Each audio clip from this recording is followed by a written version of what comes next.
All right, time to take a look at the newspapers now, and we start with Business Day. Right, let's begin there. I've got that one open in front of me. So Business Day having a look inside Steinhoff's reckless deals. That's their big headline. And basically talking PwC report finds pattern of disregard for due diligence and valuation when company went on an acquisition spree. So that's their big one for a focus on Steinhoff.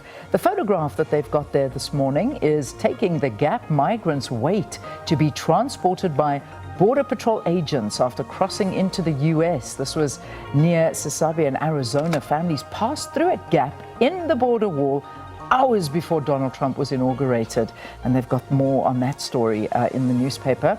Fiscal rule could give SA credibility.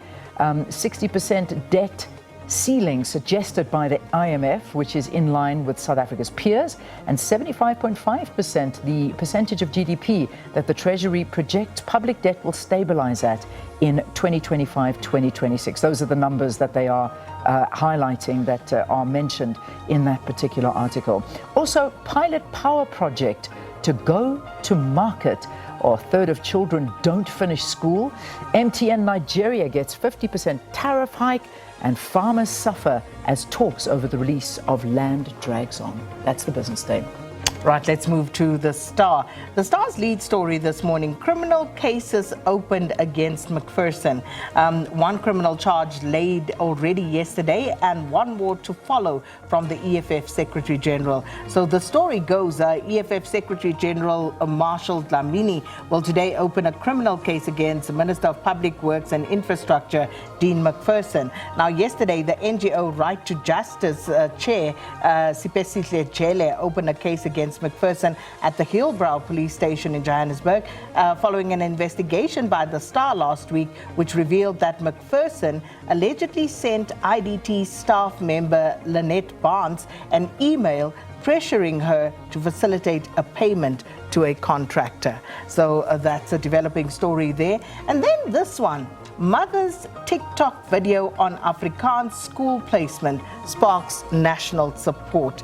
Viral TikTok video in which a mother, Awelani Kwasi from Pretoria, expresses frustration about her grade 1 son's placement in an Afrikaans school has garnered quite a bit of support. And I actually just played that to Leanne while we were on the break because it was the funniest thing I saw last week where this mother, she's on TikTok and she says, you know what, I have a departmental problem.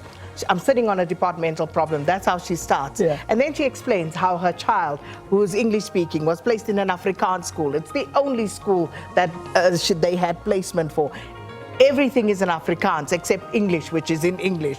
And she was so frustrated. But it's that build up on how she ultimately just explodes at the end. That was so funny. Yeah. But many parents, you know, also coming out and saying they share similar frustration. Oh man, absolutely. I mean, humor in big frustration, that much we can tell you. All right, let's go into the Citizen's front page now. And this is a photograph that's been dominating a lot of front pages and a lot of people's attention as well. Elon Musk. Okay, Elon Musk he's going rogue at the moment. He really is.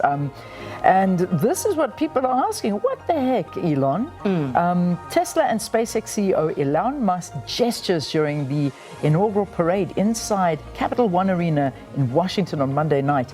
The gesture was for some a Nazi salute, but Musk simply says the "everyone is Hitler" attack is so tired. Okay, so he's saying it wasn't, and I mean, I was watching this. So live. What was he saying it was? Hey man, he started basically posting pictures of everyone who's ever done a sort of kind of salute like that, including Hillary Clinton, Barack Obama, you name it, as well as Taylor Swift, and says, you know, you guys are just looking into things and it's not what you think it is. So anyway, that's Elon Musk. So yeah, we'll leave it there.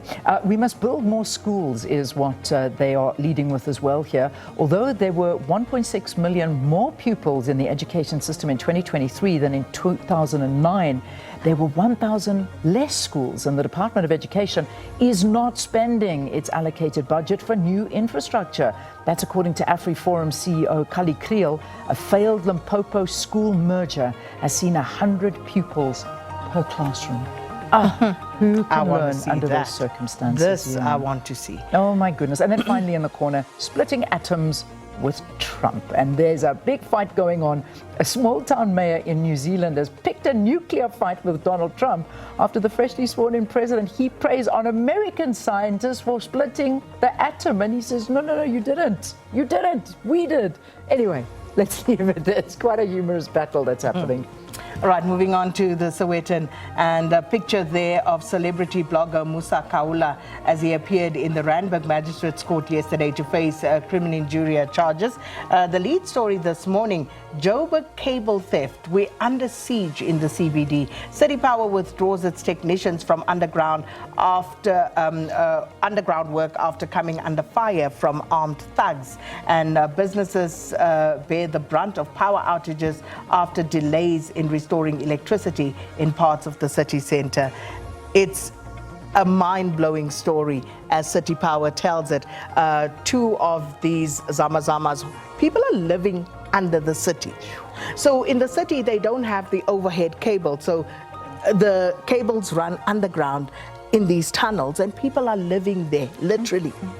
And now when something goes wrong and the City Power technicians have to go underground, they sometimes are met with resistance by people who are of course stripping and stealing the cables, which is causing the power outages, and it's just a mess. I've often said it, we see the deterioration above the ground here in Joburg, and I'm just talking because I'm a resident of Joburg. You see the deterioration above the ground? Can you understand what's happening below the ground? That is petrifying, what we can't see. Yeah. Anyway, all right, the website, sabcnews.com, please visit it. Everything is there, including the latest from the World Economic Forum, as well as many others of our top stories and interviews. Indeed, and don't forget the SABC Plus app. Everything you need to know at your fingertips, on the go, on your mobile. So if you still don't have it, please go and download it. It's free. Yeah. All you have to do is register, and then of course you need data to go.